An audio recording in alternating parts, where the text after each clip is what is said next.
se fue generando, digamos, una lucha por el poder político en México que facilitó la irrupción del poder mediático por sobre ese poder político, ¿no? Es decir, con la reforma del 97, la reforma electoral del 97, se abre finalmente el mercado para que los partidos políticos pudieran contratar pues publicidad, propaganda en la radio y la televisión, ¿no?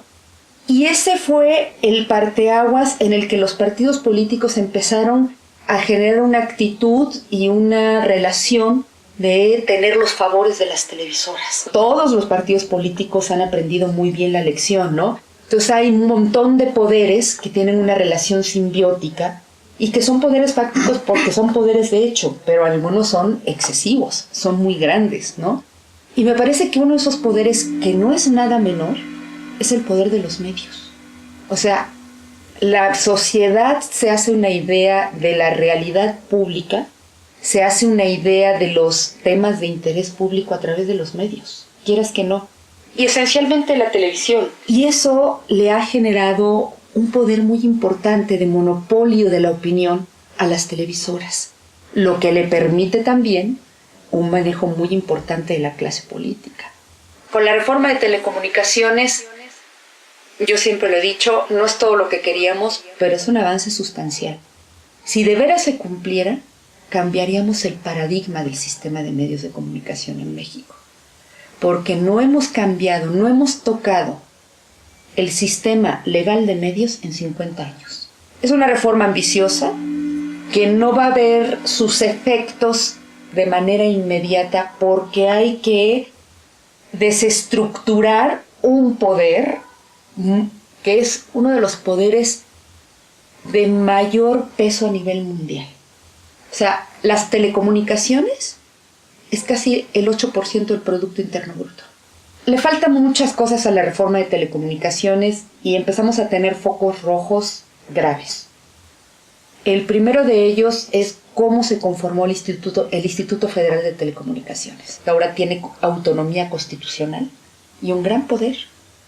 Pero o puede utilizar ese gran poder para seguir dejando que las cosas se mantengan igual, o para realmente enfrentar a esos poderes fácticos. Y que tiene en sus manos que se haga posible la reforma constitucional o no. Es decir, hay partes de la reforma constitucional que tienen que esperar a una ley secundaria, pero hay otras que no. Lo dice la Constitución y tendrían que ejecutarse con o sin ley secundaria. Y la madre de todas las batallas va a ser la ley secundaria, donde se dice la letra chiquita, ¿no?, de cómo se debe de cumplir la reforma constitucional, y luego la otra es que realmente se ejecute la ley. Yo lo que creo es que debieran de hacerse 3 cosas en lo inmediato. El primero, un observatorio ciudadano real del órgano regulador.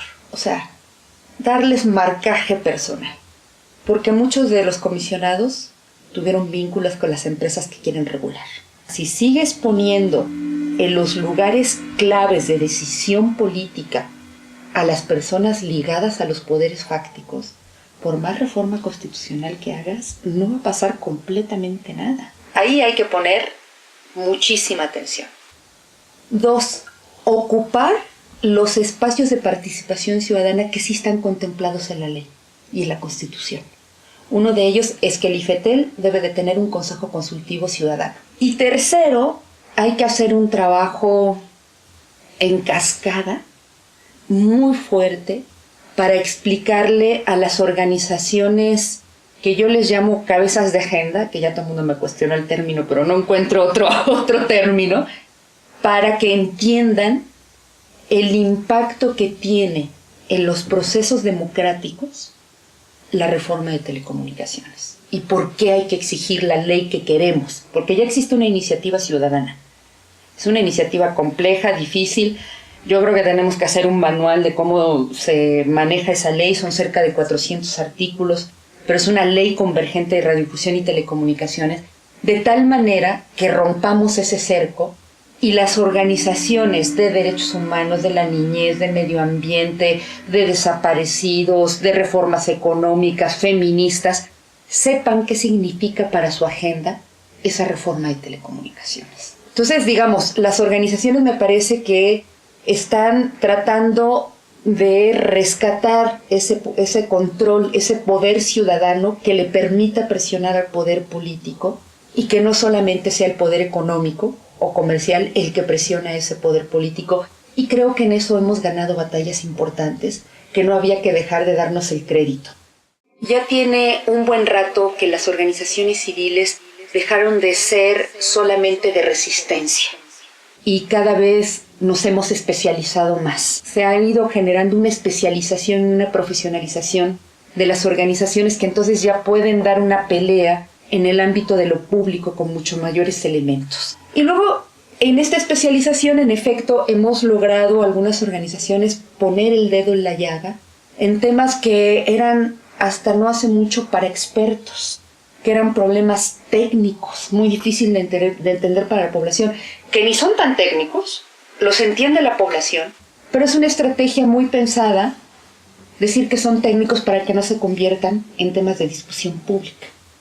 Y a eso se refiere precisamente la reforma de telecomunicaciones, que se dice que es de telecomunicaciones, pero en realidad es de telecomunicaciones, de radiodifusión, de competencia económica y de derecho a la información. O sea, es decir, yo sé que viene y que está la bronca de la reforma energética, la reforma hacendaria, lo que queda de la reforma educativa, ¿no? Pero la de las telecomunicaciones y la radiodifusión, sigue siendo el gran pendiente de la transición democrática en el país. El monopolio o el oligopolio de los medios de comunicación conspira contra la democracia, porque no permite un debate democrático de los temas de interés público. Yo creo que es un momento clave para que se entienda la dimensión y para explicar estas cosas técnicas, que no son cosas de genios, que son muy simples, que tienen nombres técnicos, pero que tienen un impacto en la vida de la gente. O sea, ya las telecomunicaciones es parte de la canasta básica. ¿Cuánto te gastas entre celular, el tuyo, el de tu esposa, el de tus hijos, telefonía fija, internet? Forma parte de la economía de una familia incluso. Entonces, eso se tiene que defender en términos de competencia, de calidad y de la más amplia libertad de información. No es una cosa nada menor, ¿eh? Por eso insistimos en que es la gran clave de la transición democrática.